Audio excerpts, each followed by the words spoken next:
Jameson. Does it really need an intro?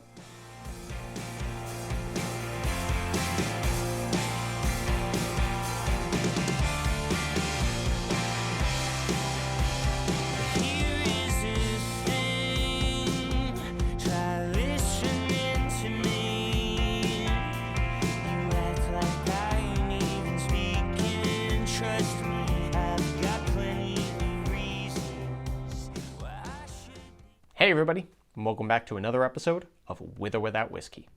I'm your host Ryan, and today we'll be doing episode 2 of Irish Whiskey Month with Jameson Irish Whiskey.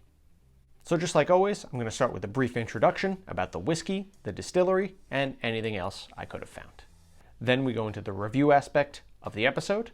I give it a grade from 1 to 100 and let you know if I'm going to be with it or without it. Before we get started, please do me a favor and hit the subscribe button down below. John Jameson was originally a lawyer from Alloa, Scotland, before becoming a whiskey distiller. He married Margaret Haig in 1768 and got introduced to distilling from his father-in-law, John Haig, who was a famous whiskey distiller in Scotland at the time. After that, John started distilling Jameson whiskey in 1780. John and Margaret had 16 children, 8 daughters and 8 sons, one of which was John Jameson II, who joined his father at the distillery in 1805 and took over the business that same year.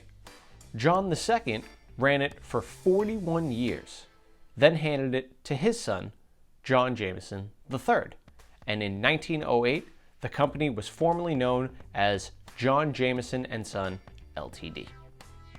Jameson whiskey was first introduced in 1708, and it was originally distilled at Jameson Distillery, Bow Street, until it closed in 1976.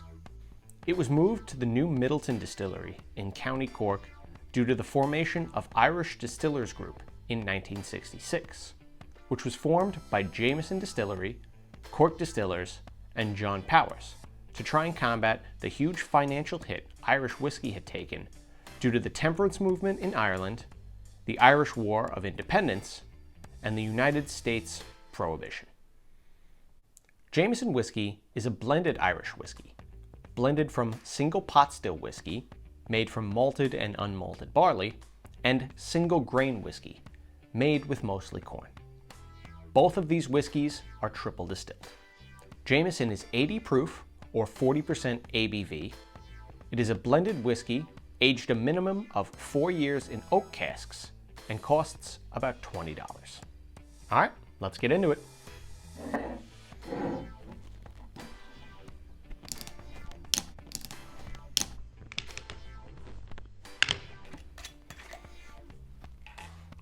You know, I give caps a lot of heat, but I do love the sound of a freshly cracked cap.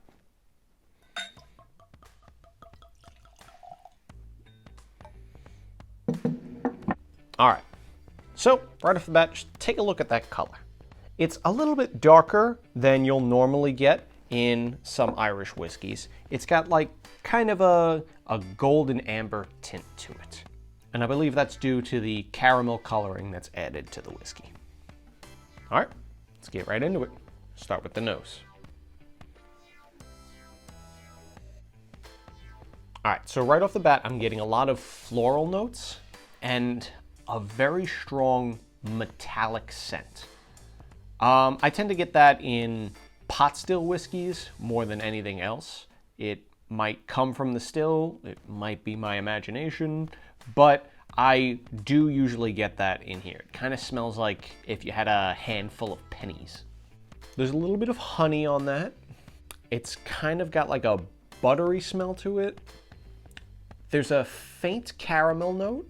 A little bit of that malty note is coming through, but it's not overpowering on this. There's a little bit of that like store-bought shortbread cookie kind of scent to that, but it's mostly that floral note and that metallic note. Let's see what happens on the taste. Cheers, guys.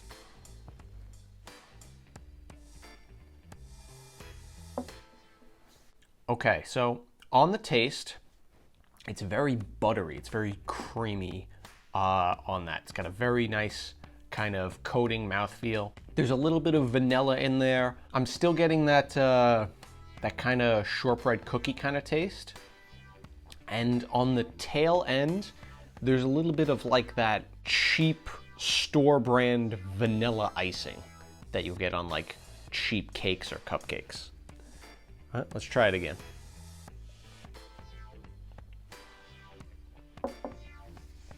Okay, on that second sip, I'm getting a lot more of the malted barley kind of taste. I wouldn't say it's punching through, but it's definitely pretty noticeable. It's not hidden in the background. There's a decent amount of spice on the end of it. It's kind of got a little bit of kick on the tail, but nothing too crazy. The finish is pretty short. There's not much to it. I get a little bit of vanilla. I get a little bit of that malty note, but it's mostly oak and that metallic note that I was getting on the nose. It's like if you put one of those pennies on your tongue. Kind of has that same coppery kind of taste to it. All right, let's see what happens when we add a little bit of water.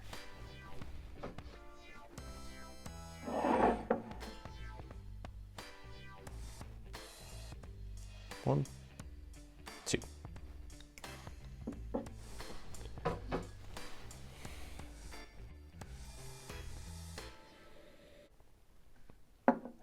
Okay, on the nose, it brought forward a little more of those malty notes, and it gave it a little bit more of that like baked cookie kind of scent. With the water, it actually smells a little bit more dense.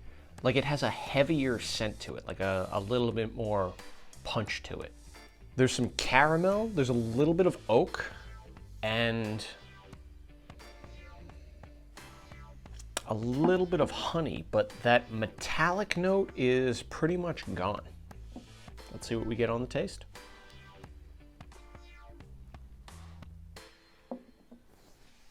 Okay, on the taste, it starts off very metallic, then it brings in that malty kind of taste. It has a little bit of that vanilla icing that I was getting before. There's a lot more oak when you add the water, but it's not the most prevalent note. On the finish, you're mostly getting kind of like that vanilla icing kind of taste. Let's try one more, see if we get anything different. Yeah, mostly like metallic, oaky, vanilla icing. Not too overpowering on any of the notes, but you can definitely tell them apart. All right, stick around for the grade. So, Jameson Irish whiskey. What do I think? On the nose, it had a good amount of creamy, kind of buttery flavors. You definitely got some of the honey. It was very floral. There was a little bit of that like store-bought shortbread cookie, but there was also that kind of copper metallic scent. On the taste, a lot of that carried over. You got a good amount of like buttery kind of taste, some vanilla, kind of like a vanilla icing, wrapped around like a store-bought shortbread cookie. The finish was pretty short, metallic, oaky, a little bit of vanilla, and then once you added water to it, it changed it up a little bit. The scent was a lot more dense, but the taste came through a lot more with that kind of vanilla icing, metallic copper kind of taste. So, for Jameson Irish whiskey, I think I'm gonna give it an 82 out of 100. This is probably one of the most classic whiskeys you'll ever see. It's in every bar, every liquor store, almost every person's house. So, no matter where you are, you're probably gonna be able to find a bottle of Jameson. And it's really not that expensive. Putting that aside, the flavor is still very good. I know I said it had like that metallic kind of taste, but it wasn't a bad thing. That was actually a very nice note that I do enjoy in a lot of different Irish whiskeys. So, for Jameson Irish whiskey, I think I'm going to go with it. How can you not? It's one of the most classic whiskeys of all time. Everybody knows the name. If you keep it in your house and somebody comes over and they ask you for whiskey, you bring out Jameson, nobody's going to be disappointed. All right, well, that does it for today's episode of With or Without Whiskey. If you enjoyed the episode and you had a good time, please do me a favor and hit the subscribe button down below. Also leave me a like and hit the bell notification. That way you get informed every time I drop a new video. Also, leave me a comment. Let me know. What do you think about Jameson? Have you been drinking this for years?